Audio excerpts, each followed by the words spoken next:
نے madam chief minister کی کال پہ ایک بڑی انویسٹمنٹ کی ہے ستھرا پنجاب کے اندر 2 ایسی تحصیلوں میں جہاں پہ ہم اپنا کام جانفشانی کے ساتھ اچھائی کے ساتھ اور پورے KPIs پورے کرتے ہوئے ادا کر رہے ہیں. وہاں پہ ہمیں بیوروکریسی سے پریشر آ رہا ہے, ہمیں تھریٹس آ رہی ہیں کہ ہمارے کانٹریکٹس کو ٹرمینیٹ کیا جائے. بے لگام بیوروکریسی پاکستان کی ترقی اور عوامی فلاح کے منصوبوں میں رکاوٹ بننے لگی. پروگرام بورڈ رپورٹس میں انکشاف کیا گیا کہ کمشنر ملتان ڈویژن عامر کریم خان نے وزیر اعلیٰ پنجاب مریم نواز کے منصوبے ستھرا پنجاب میں روڑے اٹکانے شروع کر دیے ہیں, جس سے ہزاروں افراد کا روزگار اور بیرونی سرمایہ کاری داؤ پر لگ گئی. میلسی اور بورے والے میں صفائی کے منصوبے پر دباؤ اور دھمکیاں دی جا رہی ہیں.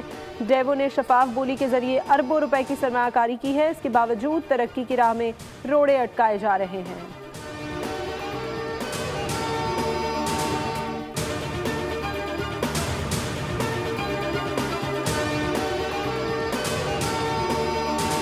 سردار عثمان بزدار کے ساتھ بھی یہ بطور پرسنل سٹاف افیسر کے طور پہ کام کر چکے ہیں. اس سے پہلے یہ ایوان وزیر اعلیٰ میں تعینات تھے. یہ سردار عثمان بزدار کا جو وزارت اعلیٰ کا دور ہے اس میں یہاں پہ ڈپٹی کمشنر بھی رہے. عامر کریم صاحب جو کہ وہاں پہ کمشنر ہیں, جنوری میں وہ کمشنر لگے تھے, لیکن ان کی جانب سے ابھی تک اس پہ کسی بھی قسم کا رپلائی نہیں دیا.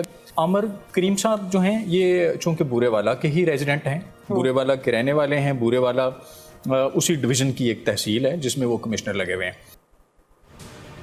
عامر کریم خان سابق عثمان بزدار کے قریبی افسر ہیں. وہ سابق وزیر اعلیٰ کے ساتھ بطور پرسنل سٹاف آفیسر کے طور پر بھی کام کر چکے ہیں. Program board reports with Batool Rajput میں بات چیت کرتے ہوئے بیورو چیف لاہور رضوان نقوی نے بتایا عامر کریم کو کئی سوالات بھیجے لیکن انہوں نے جواب نہیں دیا. وہ خود بورے والا کے رہنے والے ہیں اور ان کے بھائی کئی ٹاؤنز چلاتے ہیں. عامر کریم کا اپنا ذاتی بزنس انٹرسٹ ہے جس کی وجہ سے وہ کام میں رکاوٹیں کھڑی کر رہے ہیں.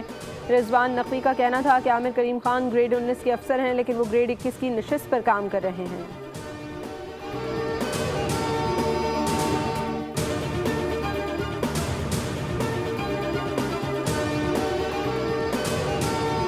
پاک بھارت جنگ کی بات تو اس پہ میں کافی چیزوں کا عینی شاہد بھی رہا ہوں.